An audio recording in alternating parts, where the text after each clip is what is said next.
from either one of the stars whether or not the ending we're now going with is, in fact, the ending that's going to open up on Christmas Day. You're asking the wrong guy, pal. You're asking the wrong lady, too. Really? Yeah. I don't know. You better ask Stanley Donen. He has final cut on this picture. Really? Really? Could I ask you, in other words, all the decisions that are made by him? That's right. Concerning that? Every single one. That's right. I kind of think that's a shame, because I think the other ending is more dramatically consistent with what went before. You saw the other ending? No, but I read the script some time back. Well, we're here, aren't we?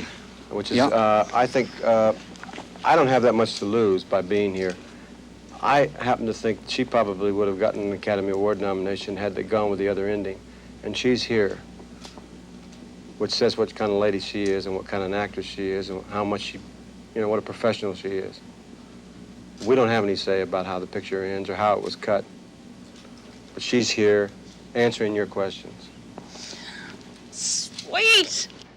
There was a reason for playing that interview with Liza Minelli and listening to her comments about acting, film, her work with Stanley Donen, Burt Reynolds, Lucky Lady, her father, Vincent Minelli, A Matter of Time, because it really brings us up to date, and it brings us right up to New York, New York. And the reason that I wanted to include that previous information was because I hope that you have the feeling that I have, and I know is going to be shared by millions of people who go to the movies, that New York, New York is at last the film we've been waiting for from you after Cabaret. And that the sense of artistic satisfaction that I hope you find in the film that was missing in Lucky Lady for conditions that had nothing to do with you. Editing, other people taking over, your work with your father on A Matter of Time when you said that A Matter of Time when you began it was like a delicate story, like fine lace, and that your father was the only man who could do it. And yet, after he had done it, other people took over and distorted what he had meant to do. But New York, New York looks and sounds like everybody got what they wanted. Did you? Oh yes, I couldn't be more pleased. I'm so glad I'm in it. Do you know what I mean? That I'm a part of it. You've just made me so happy, I cannot tell you. Thank you. Can I quote something? Sure. I think, wait, what? I'll say it, and if it's apocryphal, you can correct me. Apocryphal? Not true. Okay. Or hearsay. You said that your father once told you that acting is hearing something for the first time and saying it for the first time.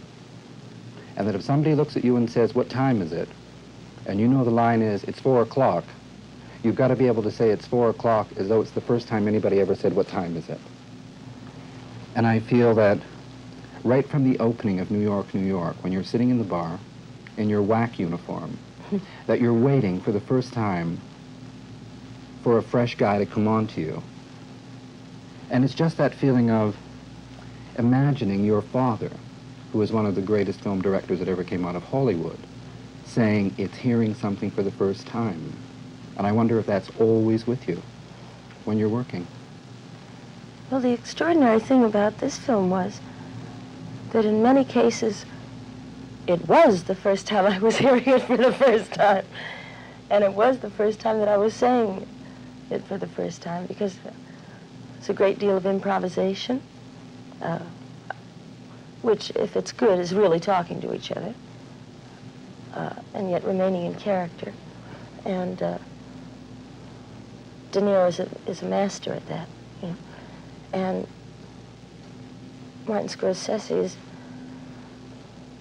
knows just how to guide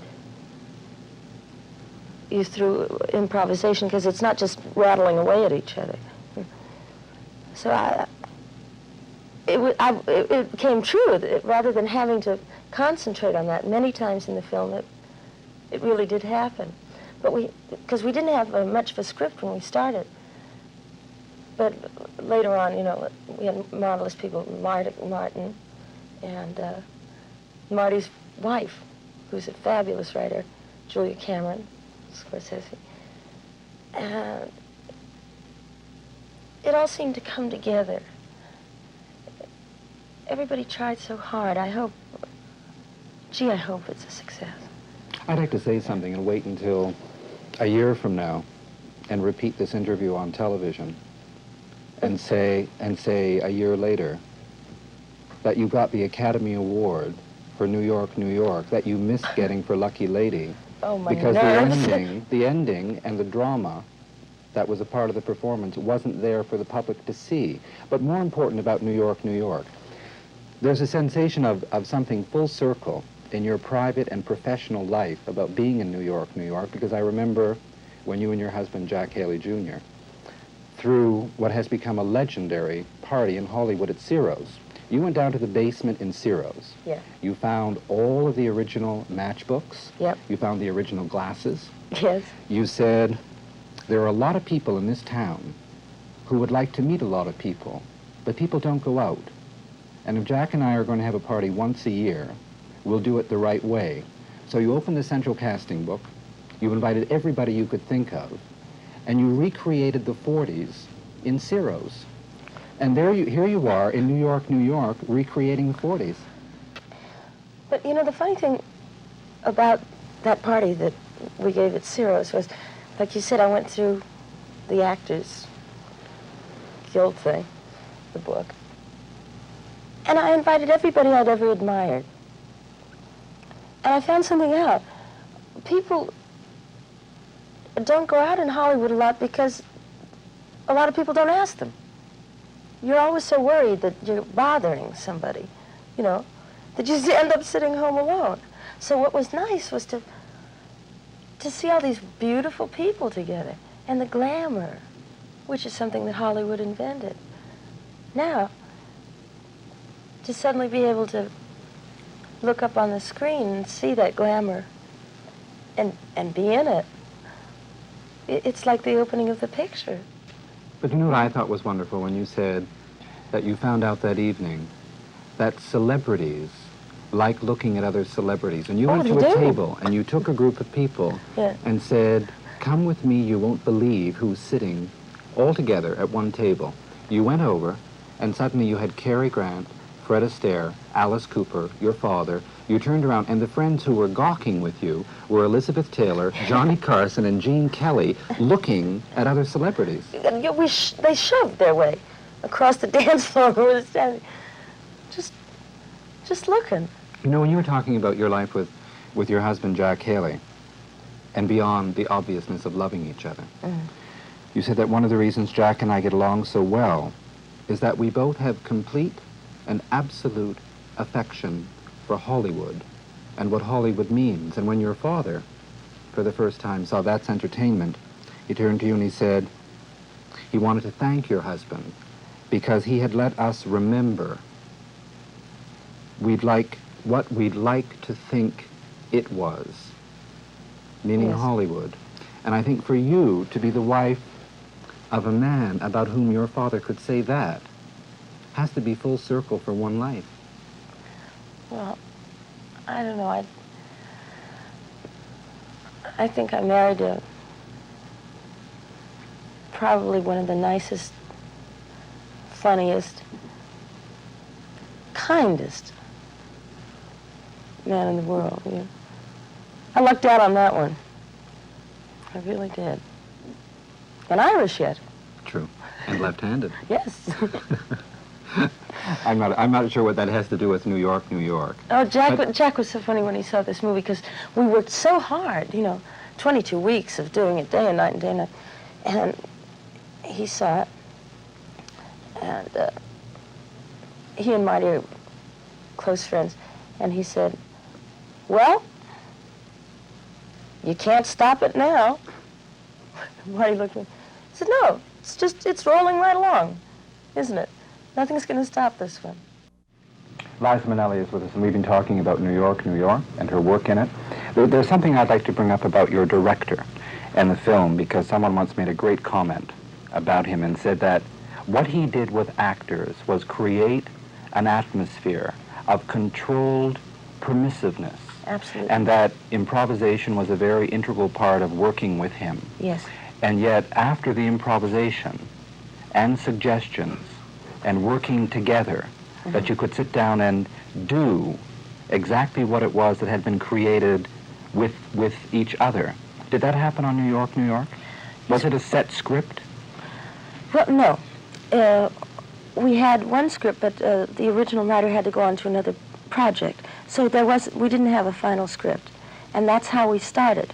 We started shooting the movie without a final script, which meant that we wrote it as we went along. Now, a lot of it was improvisation. Bobby and myself, you know, just in character doing things, always guided very, very carefully by Marty, covering the seams of the improvisation, so forth and so on. But it became such a family thing, because Marty Martin, who has written with Marty, like in Mean Streets and a lot of his projects, came in, you know, and contributed ideas and rewrote the script. And Julia Cameron, who is also Mrs. Martin Scorsese, completely understood Francine Evans, who she was, and we clicked immediately. So there was this unit of people all going after the exact same thing. So ideas were flying, and it was so exciting, Brian, I can't tell you. You know how it is when you get into a wonderful conversation, and it's so stimulating. What my godmother once said, the brain is an erogenous zone. And it was just an absolute experience to sit and make it work. That's wonderful. You know, you refer to Kay Thompson, who we know as your godmother. And you once turned to someone and you said, my godmother is one of the greatest gifts my mother ever gave me. And that Kay Thompson has had a profound effect on your life and your career. How? Beyond that great line you just reminded me with. Well, she's a brilliant woman. She's a total woman. She's independent. She's funny. She's clear. Do you know what I mean? And, well, she also helped me a great deal on this film. How? Because, well, I had to learn how to sing a different way. I've always learned to, I started out always interpreting a lyric, you know. When I couldn't sing very well, I could still read the lyric pretty good. And then as my voice got stronger and I studied and all that, it got better. So, but band singers didn't do that. You were an instrument, a part of the band. Now that New York, New York is a fait accompli, are you going to go ahead and do the film of Ring Dem Bells? No. It's out? As of now, yes, that's out. Okay. I have to thank you for being here with us. Oh, It's been a Brian, great thank pleasure. you.